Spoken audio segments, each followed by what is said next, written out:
A lost plane found after decades. Researchers are stunned when they see what's inside. Philip struggled to get up on the mountain. He had been tasked to plant a satellite device on top of the mountain, but got a lot more than he bargained for. When reaching the top, he stares right at an abandoned plane. He realizes that this had to be here for decades. How could something so big go unnoticed for so long? He had to know what this plane was hiding inside. Philip struggled with the decision if he should enter all by himself or not. He did not see a safe way inside of the plane. If he would get hurt, no one would notice that he was gone. The temperatures were dropping fast and Philip couldn't feel his hands anymore from the cold. He had to get help. This was too big for Philip to research on his own. So he signaled two of his colleagues with a flare gun, and they flew over by helicopter immediately. No one had ever seen anything like this before, and together they decided to try and get inside the plane, but no one was prepared for what they were about to see. Philip was the first person who stepped inside the plane. His mouth fell open instantly. But how is it possible that no one knew about this? Philip and his colleagues look at each other in disbelief. This will make them famous. But before we start, smash the like button, subscribe, and hit the notification bell so you never miss out on our upcoming stories. The answer would soon be revealed, but this reminded Philip of when he received an anonymous cryptic letter at home a couple of days ago. Without notice, he was called to the research station before discovering the plane. Was this connected somehow? He had left behind all his friends and family for this mysterious project and traveled to an unknown country. Someone from the town had sent him that letter for a reason. He was the chosen one, as he would describe it, and he was determined to turn over every stone for this project. It had been a long time since Philip felt this motivated for a project. There was a lot about this project that interested him. He wondered why this person had chosen him in particular and how he or she got his address. But Philip could have never expected his trip to end like this. He arrived at the town a few days after he had received the letter. It was a very old and empty town. There was only one supermarket, and the streets looked deserted. Philip started his research by knocking on doors and asking people about the legend, but the people did not receive him with open arms. He had knocked on almost every door when he saw an old man walking the streets. Philip ran toward the man and asked if he could tell him something about the urban legend. The man hesitated but then said to Philip, "Come to the Old Horse in an hour." Philip agreed without knowing what the Old Horse was. It turned out that the Old Horse was a little cafe in the center of the town. When Philip entered the cafe, he saw the man had already arrived. Philip sat across from the man and put his notebook on the table. The man stayed silent for a while, but then he started talking. The legend goes as follows. There once was a plane with the number 66 that was supposed to fly to Japan. No one knew who was on the plane or what it was carrying, and as soon as the plane took off, it went off the radar. Some say there was a horrible storm,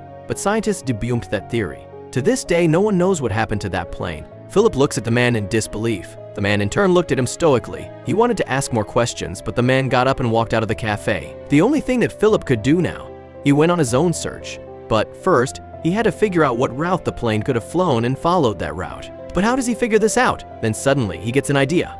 The local airport employees needed to know something about the plane's disappearance, so he started at the Alaskan airport. When Philip came home from the airport, he saw a little note attached to his door. He wondered who it could be from, but there was no name or stamp on the note, so it had to be delivered personally. He removes the letter from the door and sits down at the kitchen table. Philip opened the note and immediately recognized the handwriting. It was from the same person as the anonymous letter was from, but this time there was only one sentence.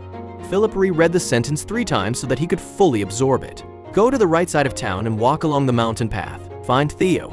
Philip wondered who this person was who kept sending him notes and letters. And who was this Theo? Philip packed his backpack and started his journey through the deserted town. The village looks like a ghost town. No light shines in the houses and no one else is on the streets. When he reached the mountain path, he noticed something strange. There was a sign that said, "Restricted area, no trespassing." But this didn't scare Philip and he started walking. It was a difficult path because there were a lot of loose stones and frozen puddles, but he managed to make it to his first destination. He saw a little cottage in the distance. That must be Theo, he thought. A storm was heading toward him, so he had to reach the cottage just in time.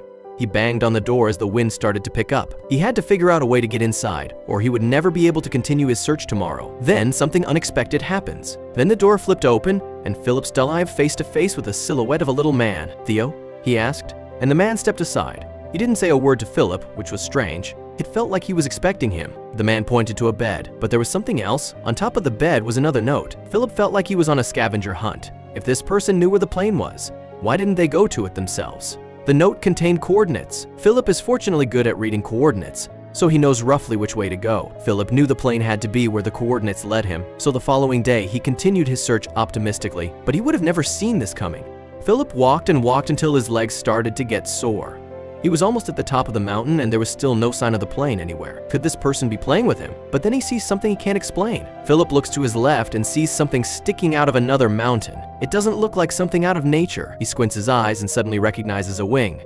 That must be the plane, Philip thinks. But the plane is at least another day's walk from where he's standing. And there is something else. There is no path leading toward the plane. Philip has to go off-road to reach it, and there is a deep layer of snow. He can't see what's underneath the snow, so he has to be very careful. He shuffles his feet over the ground to feel the rocks and makes his way over to the plane. Philip was only halfway there when the sun started to set.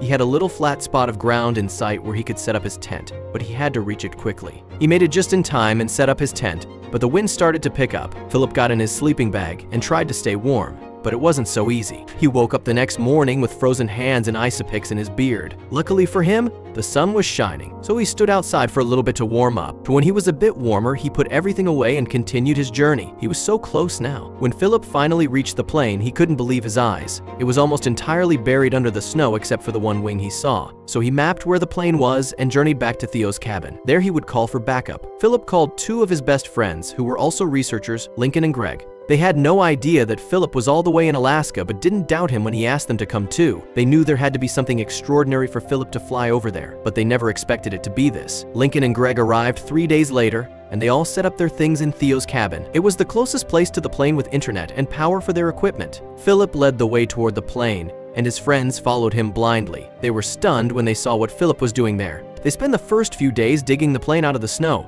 Somehow the plane was still mainly intact after the crash. The only things that were broken off were one side wing and the back tail of the plane, but there were no holes in the side. They had to figure out another way to get inside the plane. Philip tried to look inside the plane through the windows, but there was something in front of them. They were taped shut with black tape. There must be something or someone very important inside for them to tape everything shut, Philip thought. Here, and he wasn't far off. So Lincoln suggested that they drill a hole in one of the plane's doors. That way they could get inside. But Philip was more interested in something else he saw sticking out of the tail of the plane. It was a little orange device. He had found the black box of the plane. This was something very serious because this box held the reason why the plane crashed so many years ago. Philip took the box back to the cabin and screwed it open, only to find something very strange inside. There should be a big memory card of some sort inside the box, but there was nothing. The slot where the card should be was empty, and Philip didn't understand why. Did someone take it out, or was it never even there in the first place? This case was getting more mysterious by the minute. Philip suddenly remembers the anonymous letters he had received. What if this person had taken out the memory card, and they only needed Philip to open up the plane so they could swoop in and steal everything that hid inside? He shakes his head and tells himself to get it together, but the thought stays in the back of his mind. Philip had never told Lincoln and Greg about the anonymous letters, and he didn't intend to do so until one of them asked about it. They wondered how Philip knew about this plane and why no one from the authority was helping him. But when he explained what had happened, Lincoln and Greg reacted differently than he expected. They got scared when they discovered what was happening and suddenly didn't want to continue their work. So Philip reminded them about the thrill and adventure they were having. What was the worst thing that could happen? Philip asked them. But he didn't know then what he knows now. Philip convinced them to continue the research, so they started drilling the next day. Eventually, the hole was big enough and Philip stepped inside the plane. He ripped the tape from the first few windows. The natural light beamed over the inside of the plane and he couldn't believe what he was seeing. The plane was filled with crates. But that wasn't the only thing he saw. Something in the corner of the plane glistened in the sunlight. Philip walked toward it and picked it up. It looked like a bullet, but it was all flattened by something. Philip's friends followed him inside and looked around with open mouths. They were too stunned to speak. Philip showed them the bullet, and they decided to check the cockpit together. They opened the door, expecting to see something horrible, but they were met with something they couldn't explain. The cockpit was empty. There were no bodies or other signs that there had been two people in there flying the plane. While Philip stayed in the cockpit to look around, Greg ran back to the cottage and grabbed a crowbar to open the crates. But when he opened the crates, he couldn't believe his eyes. He called for Philip, and he rushed to Greg. Together, they unloaded the crates. Suddenly, they heard a helicopter flying over their heads. Not long after that, Lincoln ran inside and yelled that the police were coming, and it didn't look good. Philip could hear the sirens from afar, and the roars of the snow scooters came closer every minute. The police arrived within a few minutes, and they surrounded the plane. Philip, Lincoln, and Greg walked out of the plane with their hands up in the air. He was holding the anonymous letters in his hands and wanted the police to see them, but they didn't. They were taken to the police station and questioned one by one. Philip was the last one, and he could finally show the police officers the letters. They were confused as to why he had never called. He told the police that the crates were filled with bars of gold and the black box was empty. He gave the police all the information he had, and they let him and his friend go. The police asked Philip if he wanted to assist them in the case, and he gladly accepted. Philip Lincoln and Greg helped the police with the case and got an honorary medal for finding the plane. But it wasn't finished yet. There was one more person that needed to be found. The anonymous tipper. The police promised Philip to find this person, but it turned out to be harder than they thought. Philip and his friends flew home, and they wrote a book about their adventure. The book became a bestseller, and everyone wondered about this anonymous tipper. But it turned out that this person was never found, and no one will ever know why they did what they did. Thank you so much for watching. If you enjoyed this story, don't forget to hit that like button, subscribe, and ring the notification bell so you never miss another unbelievable tale like this one.